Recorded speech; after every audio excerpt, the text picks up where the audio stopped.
Tugukyagenda maaso kino kitundu kyakubiri. Let's talk twogere yemboze guddewo ekitundu kyaffe kino era nga tugenda kuba tutunuulira enkuba etonnye sabbiiti eno mu mawanga ga East Africa agatali gamu n'engeri gye gakosezza. Obadde okimanyi nti abantu 55 basigadde bafu.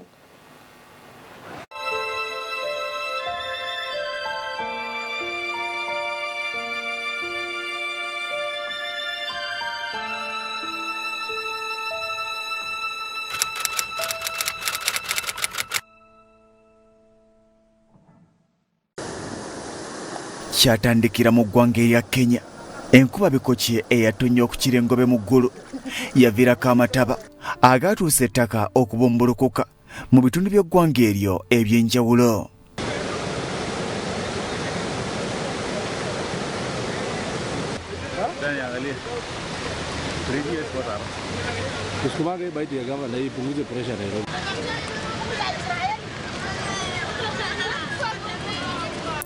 Ku Lwokubiri olwa wiiki eno lwokka babaze emirambo 30 egy'abantu abafudde olw'embeera eno. Omugatte Kenya yakabala emirambo 194 okuva omwezi oguwedde nga bonna bafudde enkuba, mataba na kubumbulukuka okw'ettaka. Wakaji wa hapa sasa hakuna makao, ilikuwa tu wa kutangatanga. Kwa hivyo tuko na shida, ng'ombe na mbuzi na kila kitu tumekwisha hapo.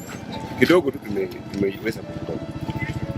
Na hii shida ijawahi kuwa hivi, hii ndio mara ya kwanza tumeona kama imetuaffect kiasi hivi. Lakini kila mwaka huwa inatuaffect, lakini si kama ya leo.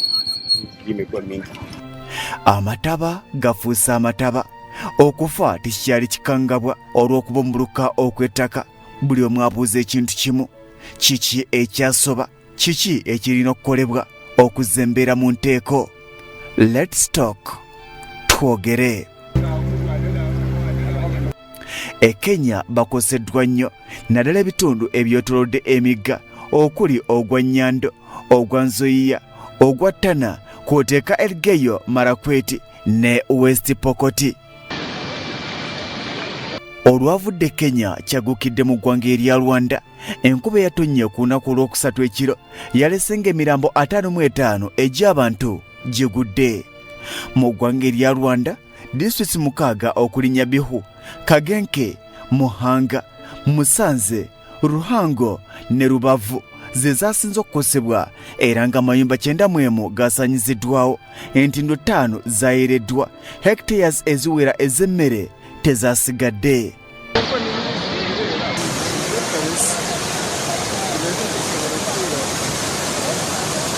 Bye twasooka okulaba ku muliraano ku lwaliro bye biri mu ggwanga erya Uganda. Mu kiro ekyakesezza eggulo, enkuba eyasse abantu 55 mu ggwanga erya Rwanda. Wano mu ggwanga erya Uganda yakusiza ebbendobendo erya Lwenzori mu disitulikiti zonna 3 okuli ey'e Kasese, ey'e Ntoroko ne Bundibugyo.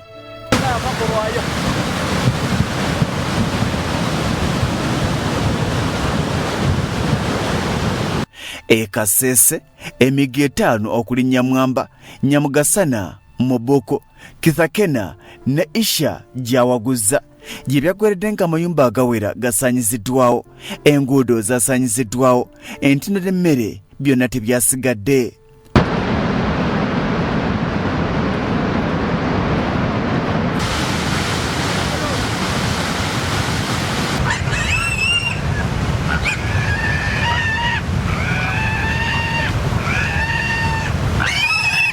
Embeera eno yakoma okubaawo emyaka 7 egiyise olw'enkuba eyatonnya mu mwaka 2013 nereka ng'esaanyizaawo ebintu ebiwera n'okutta abantu 7 e Kasese.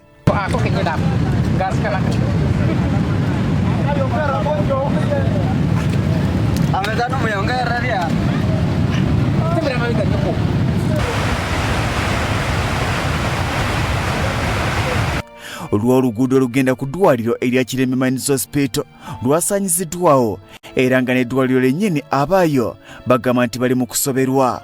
Amazzi gayingidde eddwaliro goonoona buli kimu kiri mu ddwaliro.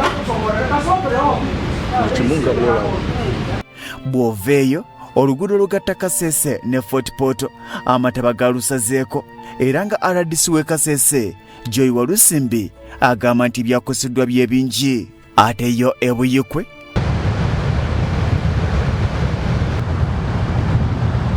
mu ggombolola ey'e Najja amazzi gasazeeko ebyalo 6 ebikola omuluka ogwa busagazi ekyagootaanyiza buli mbeera.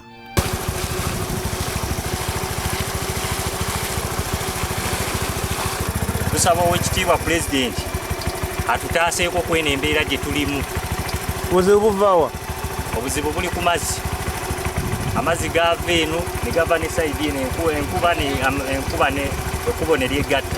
Abakyala b'embuto bo oluusi bafuira mu ssanya olw'ensonga nti transport waba tewali.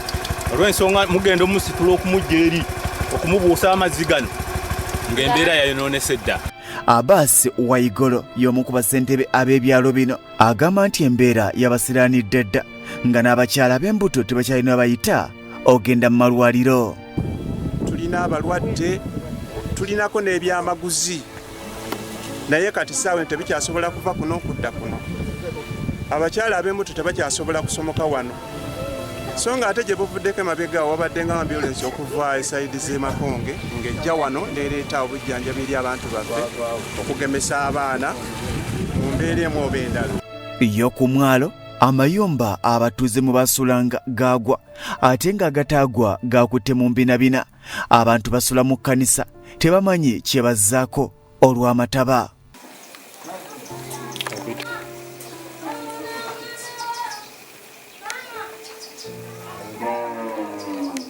Kusula twebaka webasiwa bweru n'abaana ennyanja yatulyawo ffenna yatumalawo.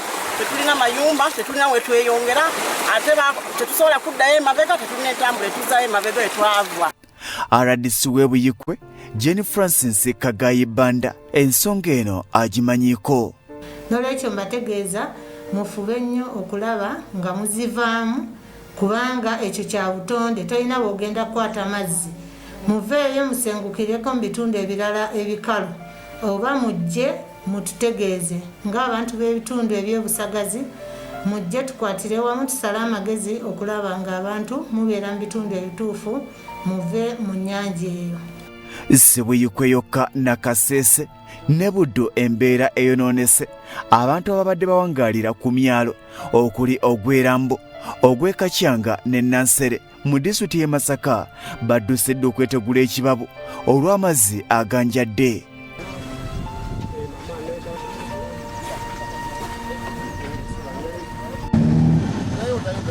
Kino kivudde ku nnyanja Nalubaale ebooze nga kati amazzi gatandise okulya ebyalo ebiwera ebigyetoolodde era amayumba g'abantu gasaanyiziddwawo. Omuntu yenna agateeka ennyanja yajjula beemugiraba emmotoka zikoma wano ekisookera ddala embeera eri wano muzeeyi nkambwe nnyo kyetokyakola. Ssentebe w'eggombolola Ssaalongo Joko Aloysius agamba nti gavumenti egwanidde okudduukirira abantu bano n'obutimba bw'ensiri, amatundubaali n'ebyokulya mu kaseera kano. Omubaka wa Pulezidenti e Masaka Hamani Ssentongo embeera etuuse mu kitundu kye agamba nti abadde akyaludde okugiraba. Singa baali baseetuse ng'obudde bukyali kino tekyandibatuuseeko, bajja kutuuka okwagala okuvaayo nga tokyavaayo. Ate worst case scenario amazzi gajja kujja nga begaze ku ssaawa 6 ez'ekiro, baakubye endulu nga teri abataasa, tusobola okufiirwa abantu ne baggwawo. Olwekyo ekisinga obungi mu kiseera kino abantu baamuka emyalo gino. Abasigala ku mulimu ogw'okuvuba mukene nabo embeera ebayinze tebakyalina wakumwanika olw'ensonga nti amazzi ganjadde ekitundu kyonna. Oyambala kutusi naye gayingira paka mu kutusi muddabe ebigere. Tuli bubi nnyo kakati wano ng'ate toyanise mukene tolya. Bwaba toyanise mukene tolya gwe mulimu oguli wano. Naye kakati nze nga ndi omukadde sirina wendandambulira mu maaso mumwona ova ku makya paka luwaggulu oli mu mazzi. Abantu bwe balindiranga fferi watandise okujjula amazzi, buli omu tamanyi kiddako. Takala ennyanja enzizi zonna kimanyi nno zibulidde mu nnyanja tetukyena tusena amazzi ga kunywa buli kiisa wali oluzinga lwa mudumu bw'otuuka wanendere bw'otuuka ekookola enzizi zonna zibulidde mu mazzi bwe ziti katunywa amazzi gaki ga nnyanja kyetuba tusaba banaye gavumenti etuyambe kuba tugenda ffe kulwala baba tusimirayo ku mazzi naye konteno wagguluggulu ne tuba nga tusobola okufuna amazzi agaki amayonjo amalungi naye ennyanja kyetuliko ennyanja etutwalaganya ne Kampala byayonoonese dda ku byalo bina muluko ogw'Ebukasa Namuwongo Mugombole Makindye bazingiddwako amazzi agava mu nnyanja Nalubaale era ebooze abantu batandise okusenguka ate nga n'abo abakyaliyo basattira oba gavumenti etuyambe tuli eno tubonaabona ate tubogiwa akalulu buli mwaka tetuli bantu ba wansi nti oba tetulina buli oba tuli bannakenya tetuli bannakenya tuli bannayuganda gye buvuddeko gavumenti ng'eyita mu minisitule y'amazzi yalangirira nti egenda kuba ng'esaanyaawo ebizimbe by'abantu omuli zikalina ne ziwooteeri abazimba ku mbalama z'ennyanja Nalubaale mu bukyamu nti kubanga be bavuddeko embeera eno yonna wabula obubonero bulaga nti ennyanja Nalubaale terimu kuwaguza na kuwamba ttaka ly'abantu abantu bennyini be baali bawamba ensalo z'ennyanja Nalubaale nga kati eri mu kwezza awo we yasaliranga era bangi basenguddwa n'abatannasengulwa egenda kubasengula.